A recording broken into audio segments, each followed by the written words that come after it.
Oi, Boa noite, boa noite. Fernanda, do Simple Science Blog. Fala pra Exa- gente como surgiu essa ideia desse blog, desse Insta, da onde você vem, conta pro pessoal. Oi, tudo bom? Boa noite para todo mundo. Eu queria agradecer o convite. Estou muito honrada em fazer parte do seu time de podcasts e lives. E, bom, Simple Science é até engraçado, porque eu tenho um grupo. Assim, eu sempre trabalhei com oncologia a minha vida inteira. Então, tudo que era. E eu sou da minha família, eu sou uma das poucas da área da saúde. Então, sempre que tem alguém que tem que ler um exame ou fazer alguma coisa, todo mundo, olha, lê meu exame, eu tenho isso, eu tenho aquilo.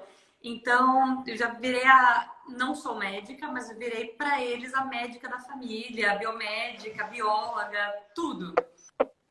Aí eu recebia muito, assim, principalmente por WhatsApp. Nossa, olha o que eu achei aqui. Água quente, água morna com limão cura câncer. Aí eu, então, veja bem, tia, não é bem assim que funciona. Aí na semana seguinte era alho descascado, não sei o quê. Ou era própolis, tudo cura câncer, ou tudo, ou a indústria farmacêutica está escondendo a cura do HIV, do câncer. Então eu recebia muito esse tipo de comentário. E eu tentava argumentar com as pessoas da minha família, amigos, e assim, passava 2, 3 dias, vinha uma outra corrente do WhatsApp. E eu ficava, gente, como é que eu posso combater essa desinformação? Porque é muito triste. Você se mata de estudar, tudo, e a pessoa às vezes acredita numa corrente do WhatsApp que não existe. Aí me veio uma ideia em agosto, no ano passado, de criar uma página. Eu falei, deixa eu criar no Instagram e no Facebook. A ideia era ser ciência simples. E eu coloquei Simple Science porque eu coloco os posts tanto em português quanto em inglês. Porque eu trabalhei muito tempo fora, nos Estados Unidos. E eu também tinha amigos lá que não eram da área da saúde, que também só muda de país, mas é a mesma coisa. Nossa, olha tal coisa cura câncer. Eu lembro que uma vez uma senhora lá, quando eu morava fora, perguntou assim para mim: mas tenho certeza que você sabe a cura, mas você não quer contar, né? Aí eu falava assim: nossa, eu carrego uma no bolso, porque a gente nunca sabe o dia que a gente vai ser. Porque assim, chega um ponto que você não consegue mais combater.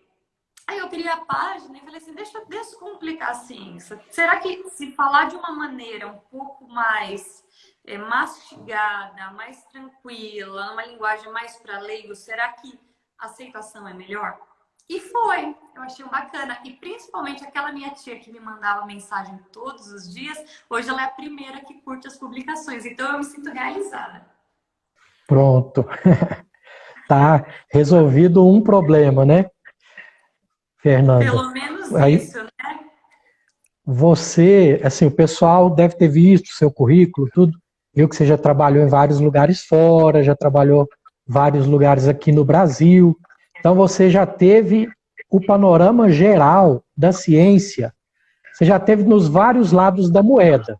Você já foi do lado da indústria farmacêutica, depois você já foi de lado de laboratórios. Então, você é uma pessoa que, das que eu conheço, que mais pode falar é, com perícia mesmo a respeito desse assunto que a gente escolheu, né? A situação da ciência, primeiro lá fora, depois aqui, e dentro desse tema a gente vai deslanchando os outros. Tá certo. Bom, como panorama geral, é o que você disse. Eu passei em laboratório, academia, hospital, né? A parte acadêmica é a que eu mais ainda estou ligada até hoje. Só que você consegue ver várias frentes, até maneiras diferentes de exercer o mesmo trabalho.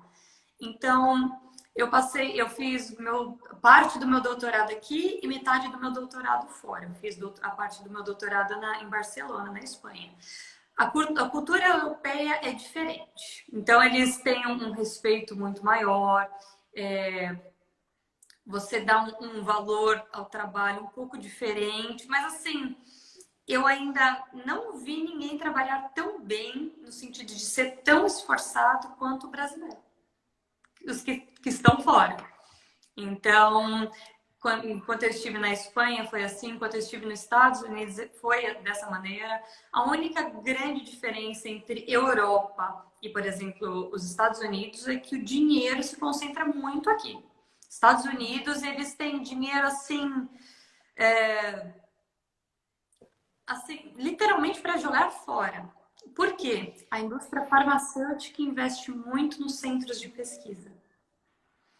Aí vem aquela dúvida que já até me perguntaram, até a gente estava comentando esses dias, né?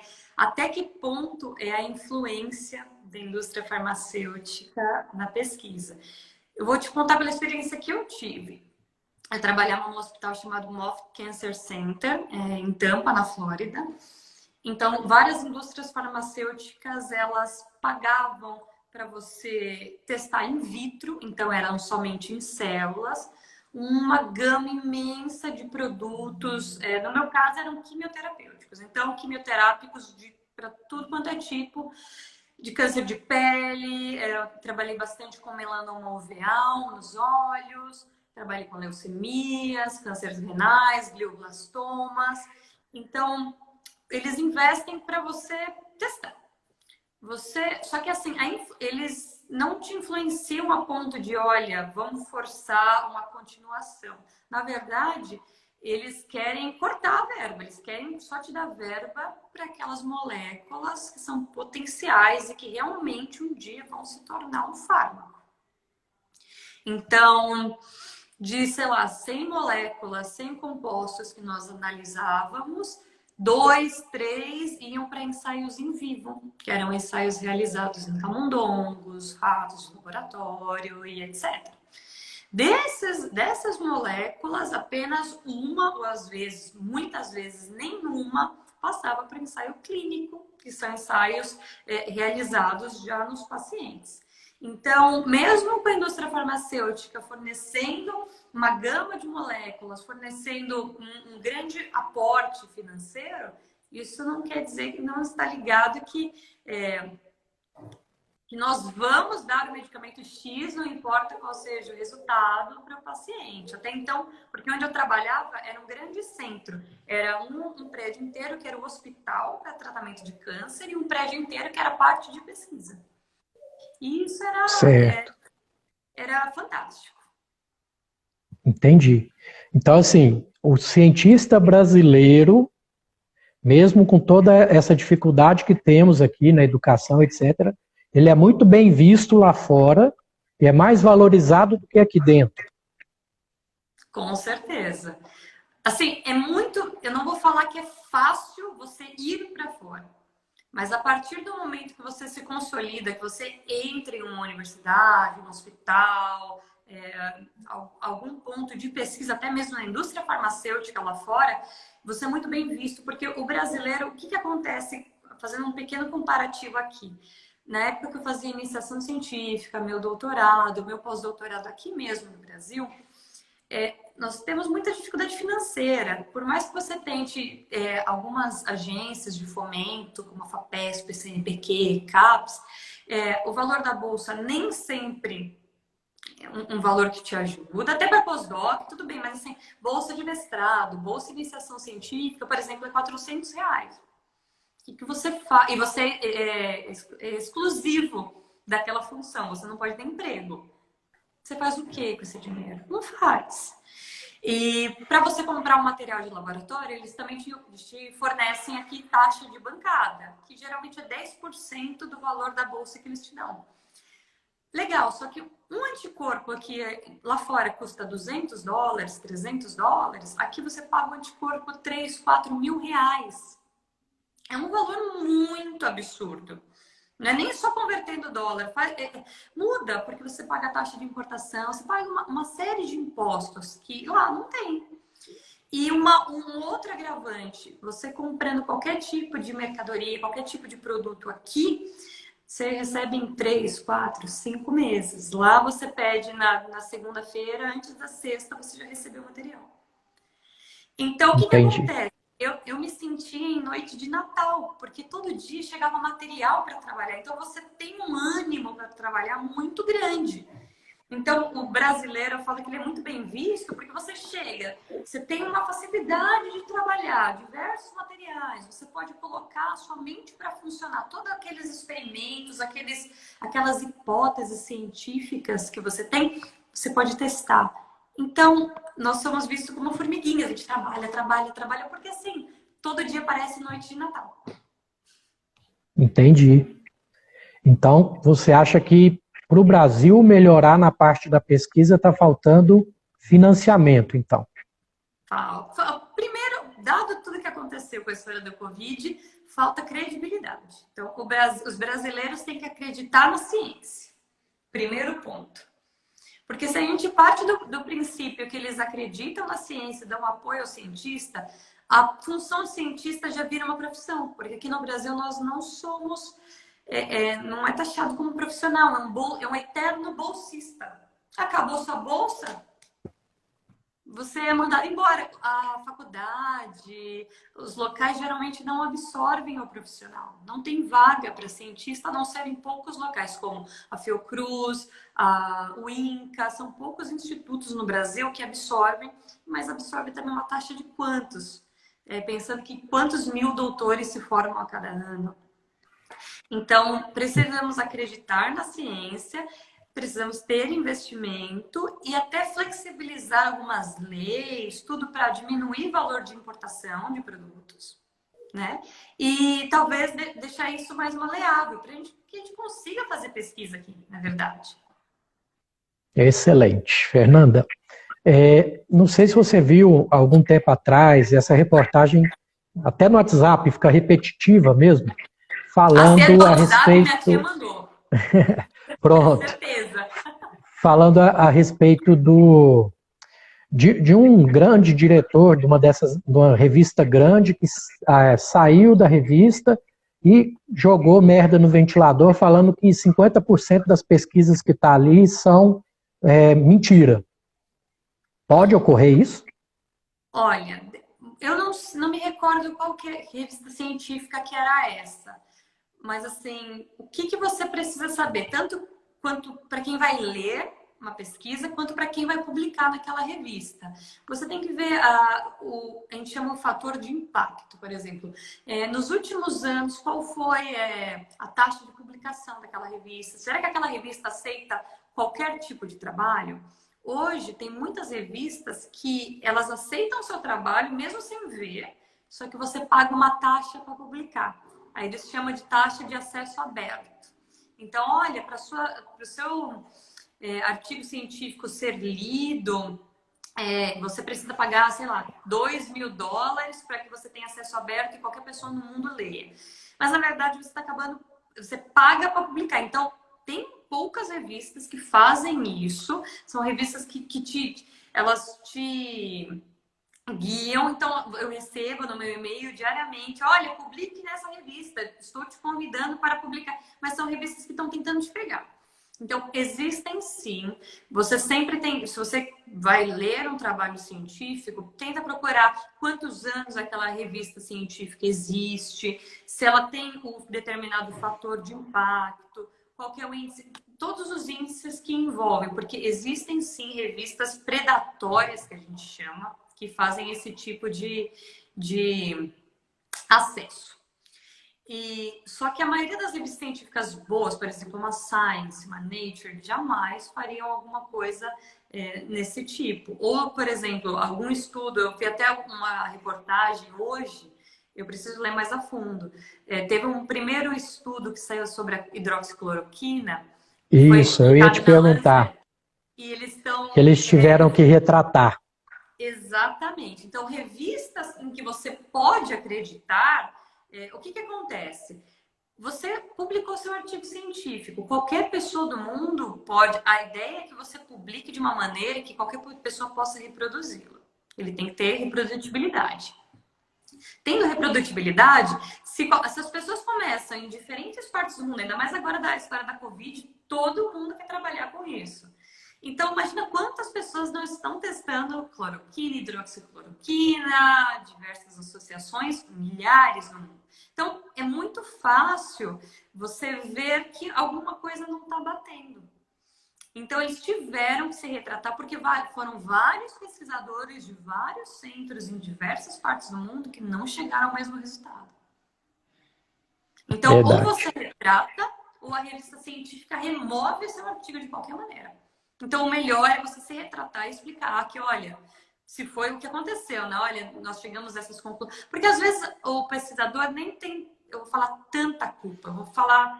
Às vezes, ele faz a pesquisa, só que de uma maneira que você tem que ter um critério.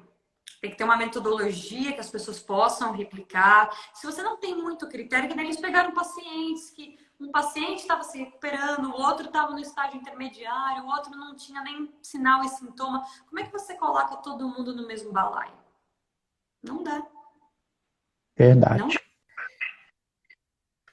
E assim, Fernanda, eu não sei se você acompanhou, muitas dessas universidades, elas estão meio que seguindo religiões, e não, na verdade, são quase que doutrinações, né? O exemplo da escola de Harvard com o veganismo, aquele estudo grande que saiu a respeito da carne vermelha, que tirou desmistificou toda aquela besteira. Antes de sair, o pessoal já estava fuzilando a pesquisadora, a equipe de pesquisa. Tem muito isso mesmo? Como é que você enxerga isso? Olha, no Brasil eu vejo um pouco menos. Eu vejo isso mais fora. Fora você tem algumas universidades, principalmente Harvard, que tem um peso muito forte. Então, o que vem de Harvard, a aceitação para o público é muito grande. Nossa, mas é um pesquisador de Harvard que está falando sobre tal assunto. Então, alguns pesquisadores e grupos de pesquisa se aproveitam sim disso. Tanto é que, por exemplo, quanto maior a credibilidade que você tem, mais poder você tem. Tanto é que, recentemente, alguns pesquisadores, até que receberam o Nobel, foram do grupo antivacina. Aí você fala, como é que o pesquisador que recebe o Nobel, tem alguns que são terraplanistas? Como é que você... Então, é assustador. Então, sempre a pessoa que se deu muito bem numa área, muito inteligente para algum segmento, às vezes ela usa isso, é como se usasse daquela fama, aproveitar a fama e poder. Infelizmente, alguns pesquisadores fazem isso e algumas universidades também. Então, você não tem que acreditar em nada cegamente. Então, nem que, olha, carne é todo mal, nós não podemos consumir carne, nem 100% vegano, é a receita para a vida eterna. Você não pode seguir nenhum dos dois, essa visão tão limitada. Você tem que saber moldar e quanto mais informação, quanto mais você ler a respeito, melhor é para o seu entendimento. Verdade. E você trabalhou também em empresa farmacêutica, né? Foi pouco A tempo. relação das associações médicas com essas empresas farmacêuticas que é escandaloso, né, do nosso ponto de vista, para fazer guidelines, protocolos. Existe mesmo esse vínculo? Eu trabalhei com uma empresa uma empresa, na verdade, que ela era da parte de... Ela trabalhava com colágeno hidrolisado, isso foi em 2006, não é nem por agora, então há anos atrás, com a ideia que colágeno hidrolisado, além de melhorar a pele e fins estéticos, também teria uma finalidade para quimioterapia, por exemplo. Então, nessa época, por exemplo, a indústria farmacêutica pagava a minha iniciação científica. Então, esse era o vínculo. Na época, eu trabalhava em um instituto. Eu não trabalhava dentro da indústria farmacêutica, mas eles fazem esses pontos de apoio. Então, naquela época, o vínculo com o médico era diferente. Era mais para você indicar medicamento, mais esse tipo de participação. faz muito tempo que eu estou afastada da indústria farmacêutica diretamente. Então, eu não sei como é a que ponto que anda isso agora. Mas naquela época não era tão agressivo, isso eu já posso te dizer. Certo. E eu creio que esse panorama da ciência você já traçou bem para a gente. Vamos para o nosso próximo assunto. Você ficou muito tempo pesquisando sobre o câncer, né? E você deve ter um know-how grande aí para a gente. Você consegue traçar algum panorama, perspectiva do que vai ser esse mercado, o que vai, se o câncer realmente vai acabar ultrapassando as doenças cardiovasculares? O que você pensa disso tudo? Do que você já estudou, do que você viu? Se você pensar que a população está envelhecendo, então se você compara com a população de 1960, 70, 80, a estimativa de longevidade não era tão ampla como é agora. Então, e como o câncer está ligado a isso, você precisa geralmente uma série de mutações que se desenvolvem ao longo dos anos. A tendência é que sim, que o câncer bata o primeiro lugar. Em breve, porque a população do mundo está ficando mais velha. Em contrapartida, nós temos muita pesquisa em cima disso e agora nós temos metodologias bem diferentes. Então, geralmente, como é que é um estudo de um medicamento? Nós temos ensaios in vitro, que são em células, tudo dentro do laboratório. Nós temos ensaios em vivo, com alguns animais, pequeno porte, grande porte, e um próximo passo em humanos. Agora, nós temos várias metodologias, por exemplo, a single cell. Porque o que acontece com o câncer? Dentro do próprio tumor, você tem uma heterogeneidade, ou seja, as células não são iguais.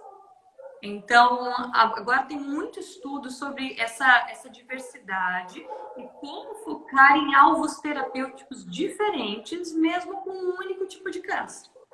Então, isso é uma tecnologia que ela tem se desenvolvido de 2014 para cá e agora está bem forte. Esse é o estudo de... Não adianta se nós dois tivermos um câncer de pele, o seu vai ser diferente do meu, com certeza. E assim, a maneira que eu responda a um medicamento também vai ser diferente de acordo com o meu corpo, com a minha genética. Então, vários pesquisadores estão... eles podem, algumas vezes, eles removem, fazem uma biópsia daquele tipo, uma exerese daquele tumor, levam para o laboratório, testam uma gama de medicamentos, de compostos específicos para ser uma terapia um pouco mais alvo, uma terapia individualizada. Então, isso é uma tendência boa, nós temos grandes chances com isso. E um outro ponto que está muito em alta é o organ on a chip. Então, o que nós temos agora? Para você minimizar o uso de animais de laboratório, até eu vou falar um pouco de uma experiência que eu tive, porque eu trabalhei em laboratório aqui no Brasil, inclusive, que nós não trabalhávamos com câncer de pele só em animal, nós fazíamos pele tridimensional em laboratório.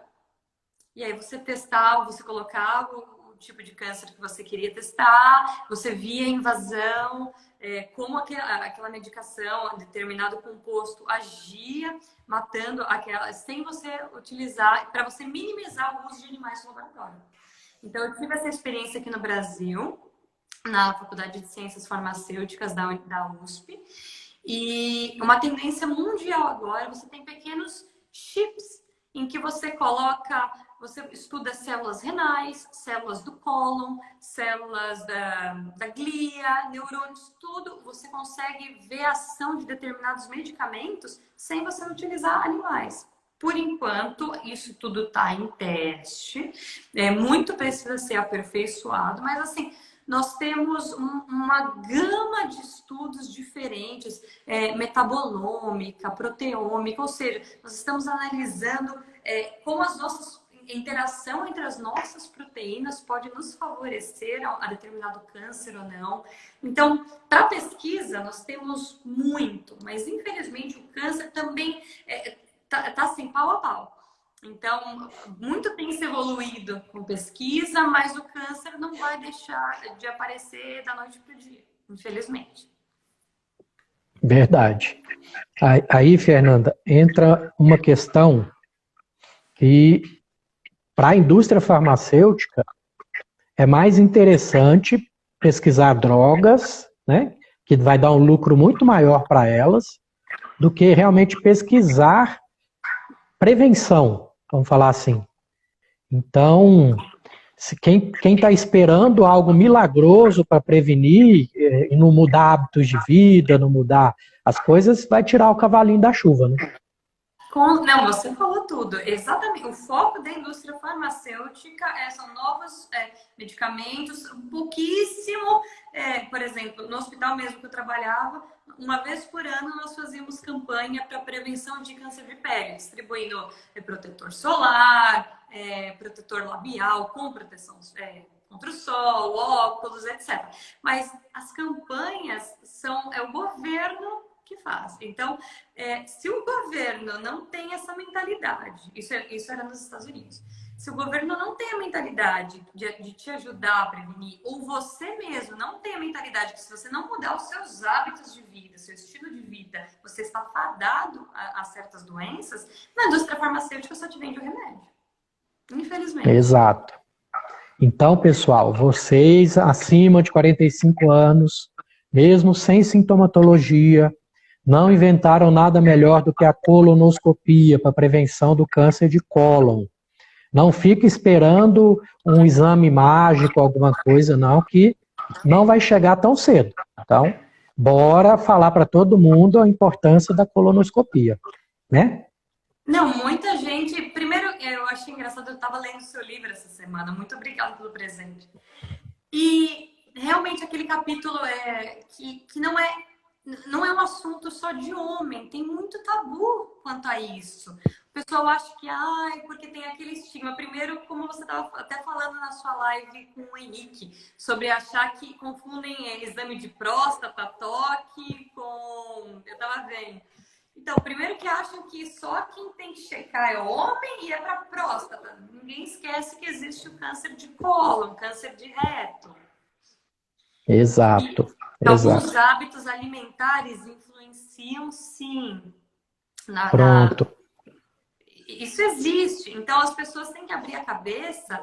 E eu achei até engraçado que você falou que teve um paciente falando que ele preferia morrer disso do que você fazer o teste, fazer a colonoscopia, que seja, ou o toque. Infelizmente, tem muita gente com essa mentalidade, não tem? Você vê no consultório? Demais. Eu vejo as filhas desesperadas para fazer o vozinho. Doutor, não tem jeito. E você já vê que a sintomatologia é disso. E fazer o quê? Vai morrer em casa. Quando obstruir, quando der algum problema, vai acabar no pronto-socorro. Aí, lá numa UTI, vai ser dedos, tubos, drenos em todos os orifícios, que aí não vai ter nem o que fazer, né? Não tem nem como fugir, não vai nem ver mais, né? Exato. Pensando nessa questão, pensando nessa questão do o melhor é fazer antes de dar o problema, que alimentação, mudanças de hábito, que é coisas que eu já friso bastante ali no meu Instagram, agora no meu podcast, entra o que a gente deixou para o finalzinho, que é a questão da curcumina, os curcuminoides, que vendem por aí como uma coisa milagrosa, que vai curar até unha encravada. O que você pensa disso? Já que você é bastante conhecedora, se quiser pode começar a explicar o que é a curcumina e fica à vontade. Olha, é engraçado, eu falo, quando o pessoal vende qualquer coisa com uma cura de qualquer doença ou de condição, eu já desconfio, não importa, eu falo assim, não dá para ouvir, porque não, infelizmente nada é cura de nada. Da curcumina foi engraçado, logo que eu entrei na universidade, eu cursei biomedicina, nos meus primeiros 6 meses eu fiz um estágio num laboratório de síntese orgânica. Então foi meu primeiro contato com o laboratório. E lá nós produzimos análogos da curcumina. E qual que é a ideia desse professor que trabalha ainda? Ele tem a patente que eu tenho é com o grupo dele, com esse tipo de composto. A curcumina em si, ela é pouco biodisponível. O que significa isso? Para você ter esse efeito maravilhoso que ela tem, porque realmente em laboratório ela é maravilhosa. Ela tem sim potencial anti-câncer, anti-inflamatório, antiproliferativo, te ajuda em uma diversidade de fatores. Só que você precisaria comer quilos, consumir muito, para que você chegue a ter esses benefícios. Então, aquela pitadinha ou açafrão que a gente coloca na comida ou até cápsula, aquilo não tem quantidade suficiente para te fazer essa cura toda que te vendem, infelizmente. E outra, o pouco que nós absorvemos a curcumina, nós temos efeito de primeira passagem no fígado, nós temos várias coisas dentro do nosso corpo que bloqueiam essa absorção.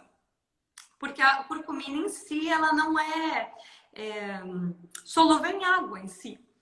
Então, nós temos um grande problema. Então, nesse laboratório de síntese orgânica, nós sintetizávamos, nós produzíamos moléculas que são chamadas de análogos estruturais, ou seja, são compostos que têm a estrutura química muito parecida com a da curcumina, só que ela tinha alguns anexos nela que deixavam ela um pouco mais biodisponível ou mais hidrossolúvel. Então, com isso, a biodisponibilidade seria muito maior no corpo quando você fosse ingerir, no caso. Até hoje, mesmo com a patente, só foram feitos estudos pré-clínicos e ensaios in vitro e in vivo. Então, na verdade, nós trabalhamos com compostos que aí sim, que faziam literalmente o milagre. Nós tínhamos uma ótima capacidade de absorção pelo animal ou em células e com potencial antitumorigênico, anti-inflamatório, mas mesmo assim isso não era cura de nada. Até hoje, realmente não tem uma cura milagrosa do câncer por conta disso. Mas sim, a curcumina hoje eu vejo que vendem suplementos, cápsulas, ou até falam, olha, você tem que consumir mais da cúrcuma longa, do açafrão. Entre aspas, isso não vai te fazer mal, porque é o que eu te falei, a biodisponibilidade é muito baixa, mas não vai fazer o bem que pregam. E o pessoal às vezes associa a piperina para ver se aumenta a biodisponibilidade. Isso condiz, convém com o... Voltei, desculpa. Tava tentando mexer na câmera para ver se melhorava. Tranquilo. O pessoal associar com a piperina, ver se eu estou errado com essa explicação. A piperina, ela vai irritar a parede do intestino, vai forçar o leaky gut, entre aspas, para forçar a molécula a entrar. Então vai entrar na marra, vai aumentar a absorção, machucando o seu intestino. Condiz? Olha, eu vi tem 2 artigos que eu li sobre a respeito, e um é um pouco contraditório ao outro, mas a maioria dos artigos fala, essa é a linha de raciocínio. Só que qual que é o grande problema disso? Um deles é o câncer. Qualquer tipo de agressão que você impõe ao seu organismo, aquilo vai te dar resultados a curto, a médio e a longo prazo. Então, você lesionando aquela camada, aquele epitélio, a tendência é que aquilo tem que se regenerar, aquilo tem que ter uma camada proliferativa. Então, você pode, na verdade, criar um monstro com isso. O que você gostaria que te curasse pode te matar. Tanto é que tem até um artigo da curcumina de 2015, eu acho, que fala que curcumina pode ser a cura ou o veneno dependendo da dose. Então, eles fizeram outros estudos falando que altas doses, as doses que seriam realmente necessárias, se nós absorvêssemos tudo, também induziam morte de algumas células do corpo. Morte de células epiteliais, morte de alguns neurônios. Então, é aquela velha história, nada é cura de nada. Se você tem que, por exemplo, não fazer associações que se julgam milagrosas. Se você mudar um pouco o seu estilo de vida, você já auxilia muito ao seu organismo a não ser predisposto a uma série de doenças. Certo. Então, você é a chave de tudo. Algumas doenças realmente têm cunho genético, o câncer também tem um grande potencial genético, mas tem um grande potencial hereditário e fatores ambientais que influenciam demais. Tabagismo, a sua alimentação, sedentarismo, um sono incompleto, tudo isso. É a tal da epigenética, né, doutora? Que é mais pesada do que a genética. E o pessoal não valoriza tanto. Sim, não, nos meus últimos anos eu trabalhei bastante com epigenética, como você acaba gerando radicais metil, e isso, essa metilação no seu DNA acaba te prejudicando, não digo nem tão longo prazo, é um médio prazo. Então isso é muito mais rápido de acontecer e gerar um dano. Então, é chegada a hora que uma boa maneira de você ajudar a evitar esse tipo de doença é se cuidar, no geral. Pronto. Vamos dizer, os convidados entram, saem de especialidades diferentes, vivências diferentes, mas sempre volta nesse ponto. Então, acho que fica muito bem frisado isso, que o pessoal parar de buscar pílula mágica, começar a frisar mais no básico, para justamente ter um resultado maior na epigenética, que é o que vai calar alguns genes que te predispõem ao câncer. Se você conseguir isso com a sua epigenética, é o melhor dos mundos, né? Com certeza. Então, hoje, não dá para acreditar em nenhum tipo de medicamento para nenhum tipo de doença que já vem com o perfil de ser milagroso. Você já tem que desconfiar. Ainda mais nesse mundo que agora as fake news, elas têm tomado conta. Até que ponto você tem que acreditar no que você lê? Olha, isso faz bem, isso não faz bem. Nada que julga com potencial de milagroso, cura, nada disso funciona. Infelizmente, para nenhuma doença hoje nós temos algum remédio, algum medicamento que tem 100% de chance de cura e aquela doença, poxa, estava lendo um artigo falando que os casos de ebola estão voltando. Então, assim, nada, e olha que ebola já estava erradicado, isso é só um exemplo. Então, assim, nada que nós julgamos, olha, nós temos uma cura definitiva, infelizmente não é bem assim. Verdade. E você que está no meio científico, convive, só caso saiba mesmo alguma coisa nova em relação à microbiota intestinal, que o pessoal está investindo bem, né, nessas pesquisas? Sim, na verdade, tinha um grupo de pesquisa que eu não participava, mas nós fazíamos reuniões de laboratório semanais e eu sempre assistia essas reuniões, falando a que ponto a modulação da microbiota intestinal te favorece mas eles trabalhavam bastante com a prevenção. E esse que é o bacana. Então, eram alimentos, ou modulava a quantidade de açúcar, ou modulava a quantidade de gordura, e estudavam a própria metilação do DNA. Então, como a microbiota auxiliava nisso, tinha um grupo que era de uma outra universidade, que eles trabalhavam literalmente, eles faziam extrações do material proveniente da urina e das fezes de animais que eles davam um certo tipo de alimentação para gerar análise daqueles metabólitos, para saber até que ponto o seu corpo absorvia tais nutrientes, até que ponto aquilo já era maléfico. Então, existem sim várias pesquisas, são muito importantes, e a maioria delas estão relacionadas com prevenção de doenças, e isso é fantástico. Muito melhor prevenir do que remediar. Excelente. Então, estamos no caminho certo, né, Ah, Fernanda? sim. Nós temos que